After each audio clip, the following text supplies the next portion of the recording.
નમસ્કાર મિત્રો, અમારી ગુજુ ગુરુજી યુટ્યુબ ચેનલમાં તમારું સ્વાગત છે।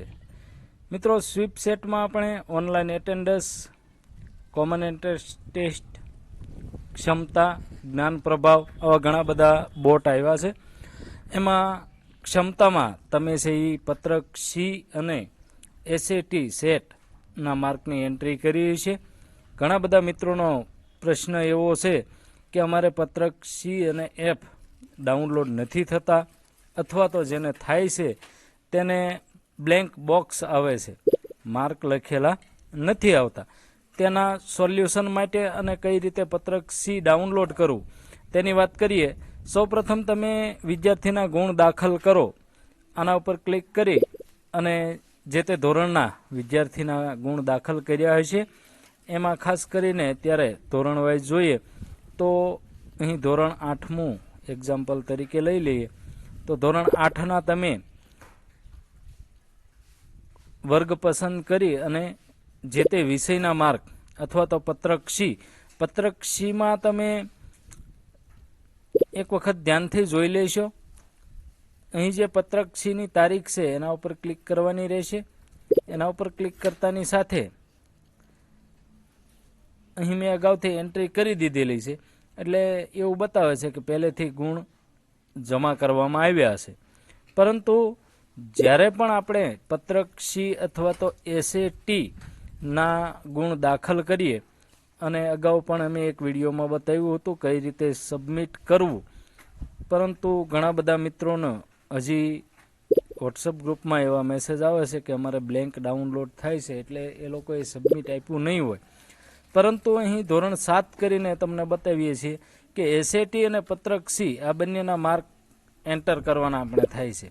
તો ઘણી વખત કેવું બને કે આપણે અહીંથી વિદ્યાર્થીના ગુણ દાખલ કર્યા, પરંતુ એને ફાઇનલ સબમિટ આપતા ભૂલી ગયા છીએ, અને એના કારણે છે એ પત્રક સી બ્લેન્ક આવે છે, એટલે કે તમારી એન્ટ્રી છે એ સબમિટ થઈ જ નથી હજી સુધી। જેમ કે અહીંથી કોઈ પણ વિદ્યાર્થીને પસંદ કર્યો, તેને પ્રેઝન્ટ બતાવી અને તમે પત્રક સીના અહીં ટોટલ માર્ક નાખ્યા। ટોટલ માર્ક નાખ્યા બાદ અહીં જે નીચે સેવનું બટન છે એ તમે આપ્યું છે, પરંતુ એને ફાઇનલ સબમિટ આપ્યું નથી।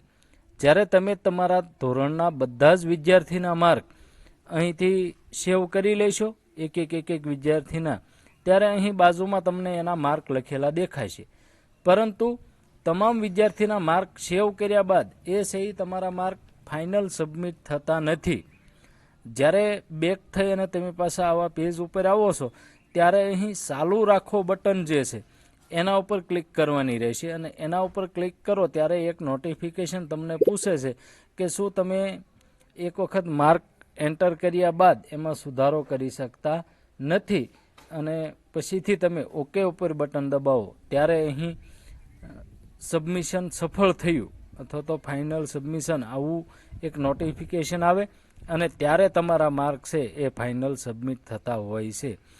હવે આ અહીં ફાઇનલ સબમિટ કર્યા બાદ જ આપણે જે જ્ઞાન પ્રભાવમાંથી પત્રક સી છે એ ડાઉનલોડ કરી શકતા હોઈએ છીએ। ત્યાં સુધી તમે ગમે એટલા પત્રક ગમે એટલા વખત ડાઉનલોડ કરશો તો એ ડાઉનલોડ થશે નહીં, બ્લેન્ક ડાઉનલોડ થશે। જો અહીં મેં ધોરણ 8નું પૂરેપૂરું ફાઇનલ સબમિટ કરેલું હતું તો એ પત્રક છે એ સફળતાપૂર્વક તમને તમામ વિગત ભરાયેલી જોવા મળશે।